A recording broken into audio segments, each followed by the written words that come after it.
오늘 주신 하나님 말씀은 창세기 18장 15절 1절에서 15절까지 말씀입니다. 창세기 18장 1절에서 15절까지 말씀, 저와 여러분이 한 절씩 교독하겠습니다. 여호와께서 마므레 상수리 나무들이 있는 곳에서 아브라함에게 나타나시니라. 날이 뜨거울 때에 그가 장막문에 앉아 있다가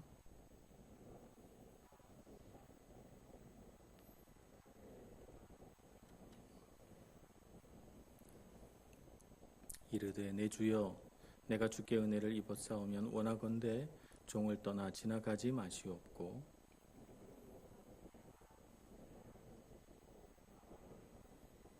내가 떡을 조금 가져오리니 당신들의 마음을 상쾌하게 하신 후에 지나가소서. 당신들이 종에게 오셨음이니이다. 그들이 이르되 내 말대로 그리하라.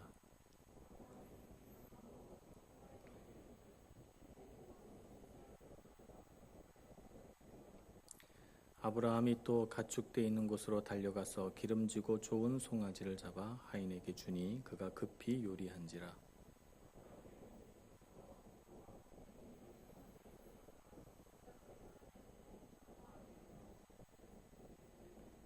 그들이 아브라함에게 이르되 내 아내 사라가 어디 있느냐? 대답하되 장막에 있나이다.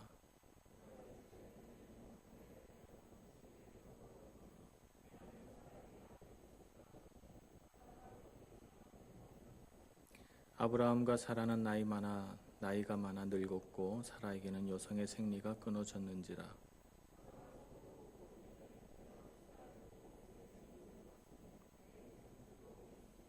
여호와께서 아브라함에게 이르시되 사라가 왜 웃으며 이르기를 내가 늙었거늘 어떻게 아들을 낳으리요 하느냐.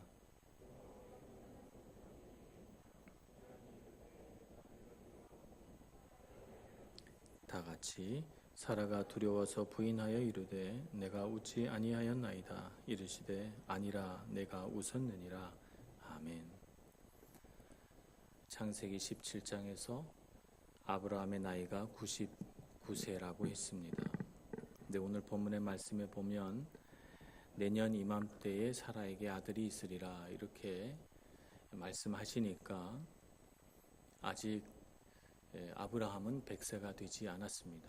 왜냐하면 성경에 보면 창세기 21장 5절에 아브라함이 아들을 낳으니 그의 나이가 100세였더라 이렇게 기록하고 있으니까 오늘 18장에서 아브라함의 나이는 여전히 99세입니다. 99세 초기였는지 중반이었는지 후반이었는지 알 길은 없으나 그러나 여전히 99세입니다. 그러니까 창세기 17장과 18장은 시간의 흐름상으로 보면 매우 가까운 위치에 있다 이렇게 볼 수가 있습니다.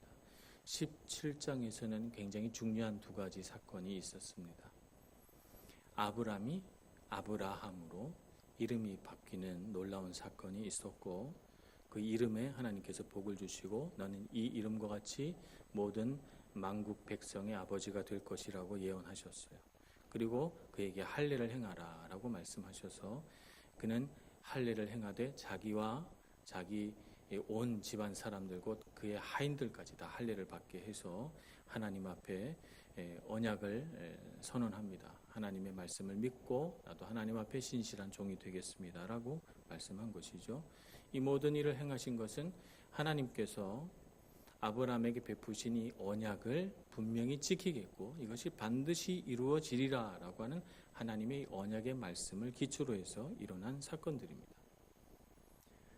하나님의 이 언약의 말씀은 창세기 12장으로부터 시작을 해서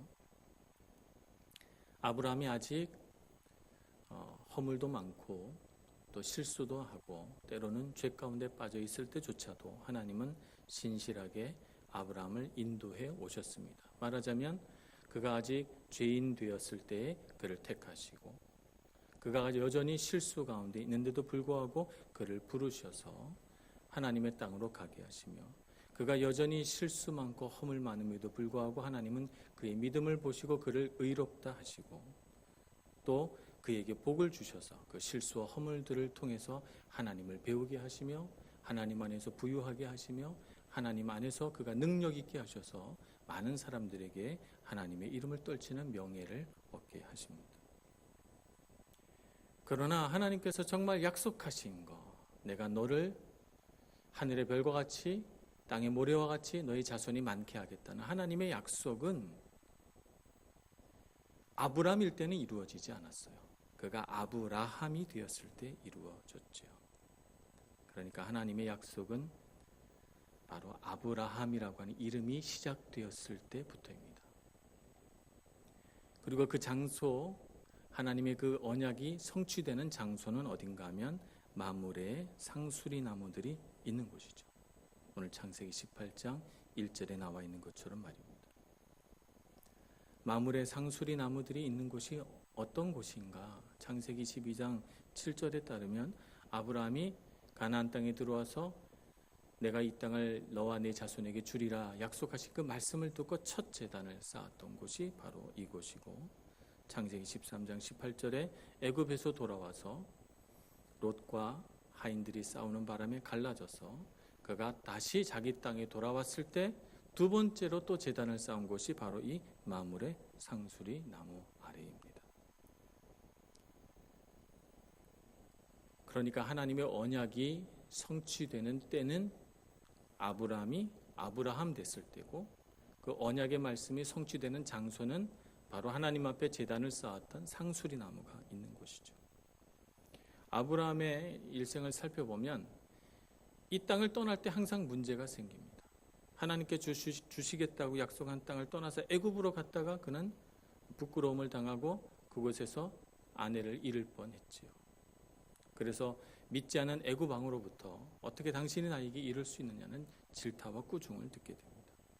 그가 창세기 20장에서 다시 네게부 땅으로 내려갔을 때 그는 아비멜렉에게 자기 아내를 다시 누이라고 말함으로써 똑같은 죄를 반복해서 짓게 됩니다.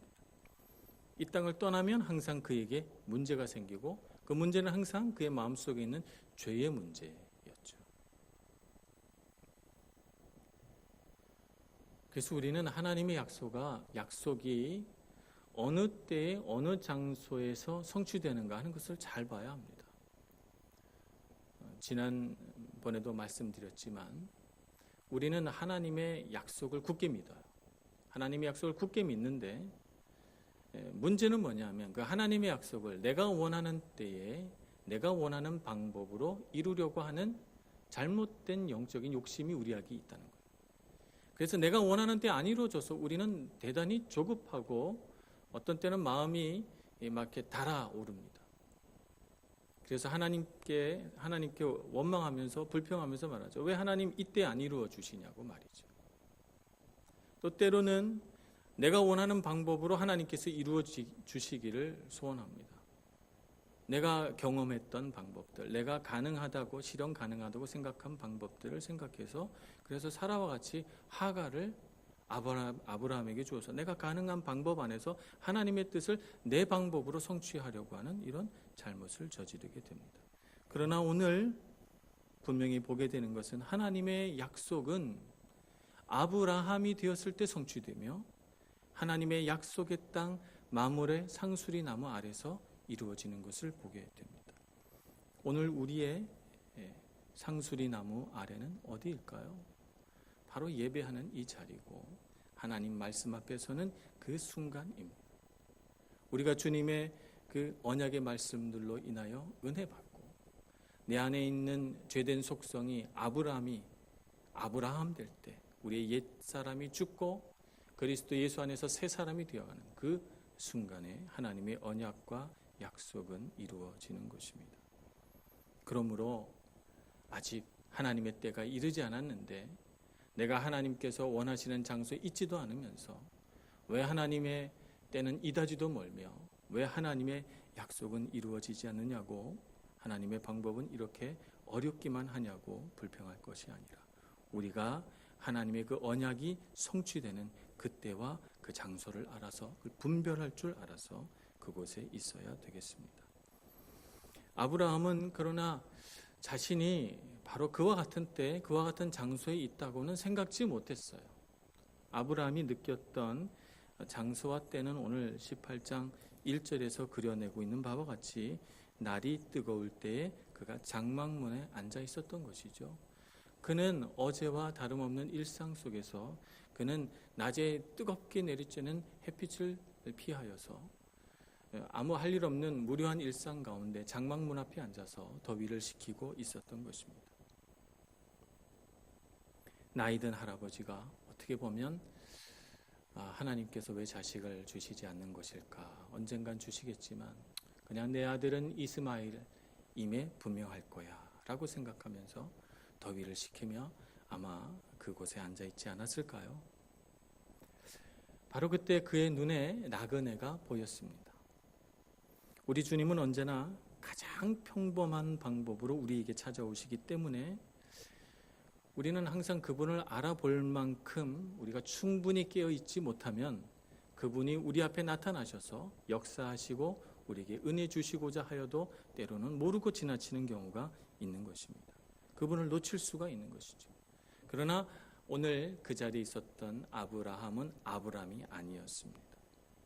아브람은 아브라함 되어서 그의 내면에 있는 속성이 바뀌어서 그래서 그는 그 나그네가 하나님의 사자인 것을 알아볼 수 있었습니다. 그래서 오늘 창세기 18장 2절 말씀에 보면 눈을 들어 본즉이라고 말하고 있죠. 눈을 들어 본즉. 사람이 갑자기 짠 하고 나타난 것이 아닙니다. 여러분, 사람이 그렇게 나타날 수는 없습니다. 이스라엘은 우리나라처럼 이렇게 산이 골짜기가 많고 산이 많고 나무들이 많아가지고 사람들이 갑자기 짠 나타나는 그런 곳이 아니에요. 제가 가보니까 거의 모든 산들이 다 민둥산이고 사람이 오면 저 멀리서부터 보이는 그런 지형입니다. 그러니까 나그네들이 쭉 올 때 이 나그네 세 사람이 올 때 그는 나그네고 사람이 오는구나 하는 것을 알았습니다. 그런데 오늘 18장 2절에 눈을 들어 본즉이라고 한 것은 그 나그네에서 그가 무언가를 본 것입니다. 그는 그 나그네들이 보통 사람이 아니라는 것을 알았고 가까이 옴에 따라서 그의 엉덩이를 의자에서 떼어서 벌떡 일어날 수밖에 없는 무언가가 그의 마음속에 깨달아진 것이죠. 그는 그래서 즉시로 일어나 그들에게 달려가서 그냥 지나가지 마시고 자기 집에 잠깐 머물렀다 가라고 사정을 합니다. 그리고는 온갖 음식을 다 준비하죠. 송아지를 잡고 치즈와 우유와 빵을 구워서 그들을 대접합니다. 그리고 우리가 무엇을 보느냐가 참 중요합니다. 우리가 영적으로 깨어 있으면 우리 눈이 밝아져서 우리가 하나님이 보여주시는 것을 잘 볼 수가 있습니다. 우리가 무엇을 보느냐에 따라서 우리의 생각이 달라지고 우리의 생각이 달라지면 우리의 태도가 달라지고 우리의 태도가 달라지면 우리 삶이 달라지게 돼 있거든요. 그러니까 우리 삶이 바뀌는 것은 우리가 무엇을 보느냐에 대단히 큰 영향을 받습니다. 많은 사람들이 아브라함처럼 멀리서 나그네가 올 때 보기는 보지만 그들이 누군지 알아보지 못한 채 그들이 지나가도록 그냥 내버려 둡니다.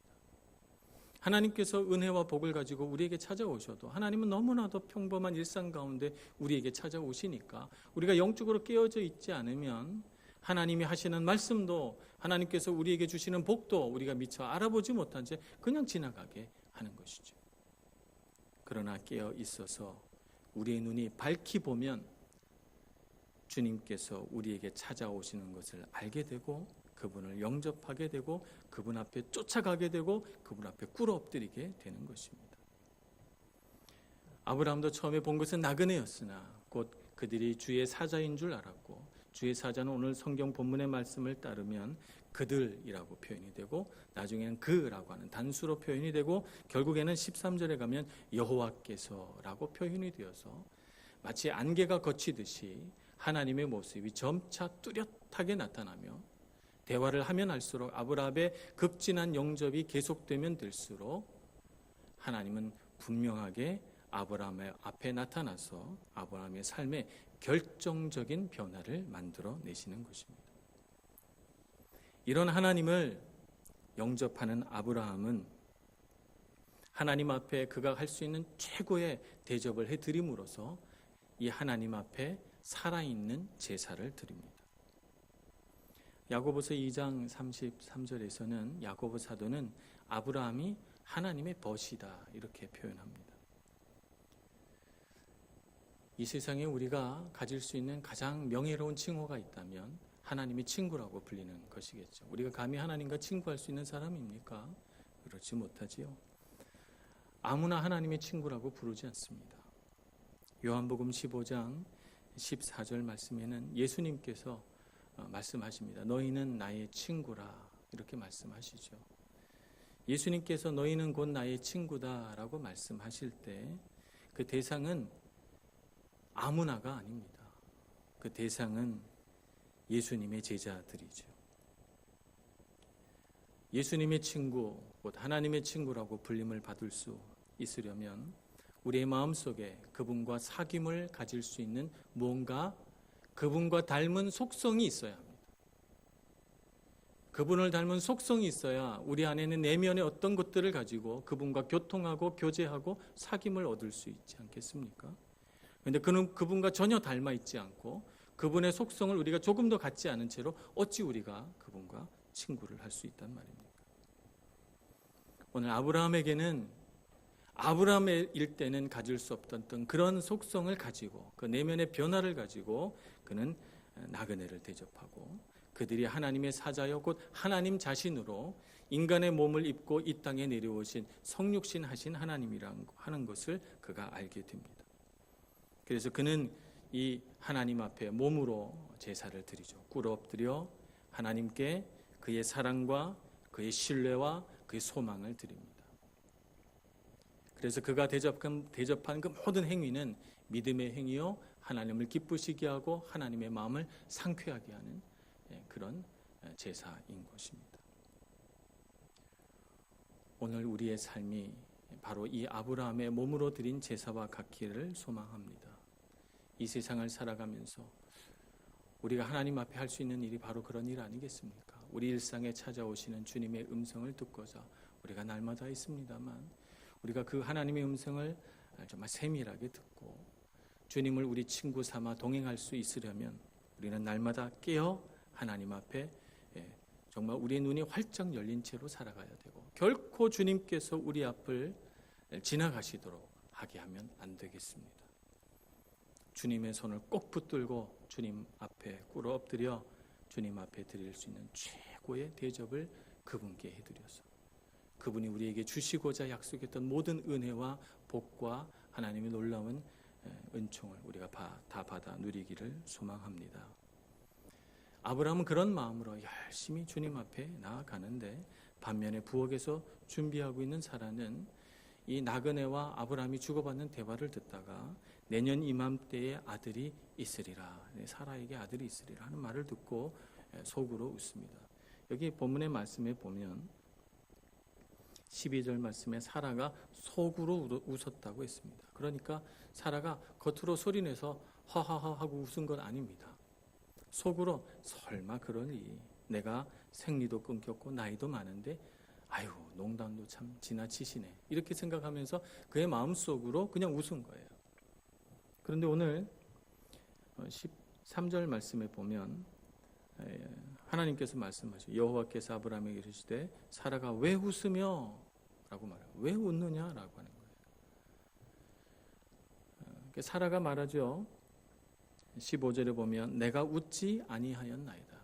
그러니까 사라의 말이 절반은 참말입니다. 왜냐하면 겉으로는 웃지 않았으니까 참말을 한 거예요. 그러나 하나님은 우리의 생각과 우리의 영을 감찰하시는 분이시잖아요. 그러니까 사라의 겉모습을 보신 것이 아니에요. 사라의 내면을 본 것이죠. 믿지 않는 불신앙을 가지고 설마 나에게 그런 일이 나는 나이 많아 늙었고 생리도 끊어졌는데 무슨 말씀을 라고 생각하는 그 내면을 보시고 내가 웃었느니라 라고 말씀하십니다. 하나님을 믿지만 때로는 온전하게 믿지 못하는 우리의 모습들을 봅니다. 우리는 정말 믿음 있고 신실한 사람이고 정말 그렇게 믿음 있고 신실한 사람이 되기를 원하는 사람들이에요. 얼마나 믿음 있는 사람이 되기를 간절히 바라는지 몰라요. 그러나 우리 내면 깊숙이 가라앉아 있는 불신앙은 때때로 우리로 하여금 결정적인 순간 하나님을 의심하며 믿지 못하게 합니다. 하나님은 때로 우리의 불신앙을 빛 가운데로 이끌어내십니다. 빛 가운데로 이끌어내신 이유는 우리 안에 있는 그 비참한 불신앙을 빛 앞에 비추어서 우리가 얼마나 죄인인가를 드러내고자 함이 아닙니다. 우리의 불신앙을 빛 가운데 끄집어내서 우리를 부끄럽게 할 때는 그 이유는 우리를 통해 이루시고자 하는 하나님의 거룩한 목적이 우리의 의심에 의해서 방해받고 있기 때문에, 하나님께서 우리에게 약속하신 그 놀라운 하나님의 은총이 우리의 불신앙으로 인하여 방해받고 있기 때문에 그것을 버리라고, 그래야만 너가 하나님의 은총을 입을 수 있다고 우리에게 권면하시고 사랑으로 인도해 가시는 것입니다. 그래서 사라가 속으로 웃은 것 그냥 지나가도 되는데 오늘 하나님께서는 아니라 네가 웃었느니라 라고 말씀하시면서 우리 본연에 있는 그 불신앙의 뿌리를 끄집어내셔서 뿌리 뽑아 내시려고 하시는 것입니다. 오늘 우리도 하나님을 믿노라 하면서 우리가 얼마나 많은 순간 하나님의 은총을 의심하고 얼마나 많은 순간 우리가 아무도 모르게 내 내면 깊숙이 나 혼자 속으로 말하면서 정말 그렇게 될까? 정말 하나님은 살아계신 걸까? 라고 생각하면서 불신앙을 가질 때가 얼마나 자주 있습니까? 그것이 하나님의 은혜와 복을 방해하는 요소이라고 하는 것을 알고 하나님의 신실하신 인도하심을 따라서 부끄럽지만 우리의 불신앙을 고백하며 하나님 앞에 신실한 믿음의 사람으로 변화되기를 소망합니다. 그래서 우리가 정말 주님 앞에서 큰 복과 은혜를 받아 누려서 순전한 믿음으로 하나님께서 우리에게 부어주시는 놀라운 은총으로 하나님의 살아계심을 증거할 수 있는 저와 여러분 되기를 간절히 소원합니다. 기도하겠습니다. 자비로우신 하나님, 우리의 손을 꼭 잡아 주시옵소서. 우리의 손은 떨리고 우리의 마음은 두렵고 하나님은 우리 눈에 보이지 않으시기에 우리 눈에 보이는 이 세상 모든 사건과 사람들로 인하여 우리는 때로 하나님을 바라보는 우리의 눈을 거두어 세상을 보곤 합니다. 주님, 우리의 손을 꼭 잡아 주시옵소서. 우리로 하여금 하나님을 주목하여 보게 하시고 이 세상 모든 근심과 걱정 그 모든 것들을 내려놓게 하시며 그 모든 불가능한 일들을 뚫고 하나님의 은총이 모든 것을 가능하게 함을 믿고 주님을 신뢰하며 주님과 동행하는 저희들 되게 하여 주시옵소서. 예수님의 이름으로 기도합니다.